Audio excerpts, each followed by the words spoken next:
পানিতে উপুড় হয়ে ভাসছে একটি শিশু, দেহে প্রাণ নেই, হাতে একটি কার্ড, তাতে লেখা আই এম ফাইন বা আমি ভালো আছি।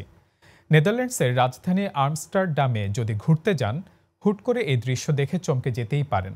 কিন্তু ভাসমান এই নিষ্প্রাণ শিশুর পেছনের গল্পটা আসলে কি? বিস্তারিত জানবেন শাহরিয়ার আহমেদের প্রতিবেদনে। দূর থেকে দেখলে মনে হবে পানিতে উপুড় হয়ে ভাসছে কোনো শিশুর মরদেহ, হাতের কার্ডে লেখা আমি ভালো আছি। কিন্তু এভাবে কি আসলেই কেউ ভালো থাকতে পারে? এ আসলে কোনো মানুষ নয়, বরং একটি ভাস্কর্য। নেদারল্যান্ডসের রাজধানী আমস্টারডামে এই ভাসমান ভাস্কর্য স্থাপন করেছেন ফরাসি শিল্পী জেমস কোলোমিনা। শিল্পী বোঝাতে চেয়েছেন যে এভাবে মৃত্যুর মুখে আসলেই ভালো থাকা সম্ভব না। জলবায়ু পরিবর্তন নিয়ে বার্তা দিতে গিয়ে এই ভাস্কর্য গড়েছেন তিনি।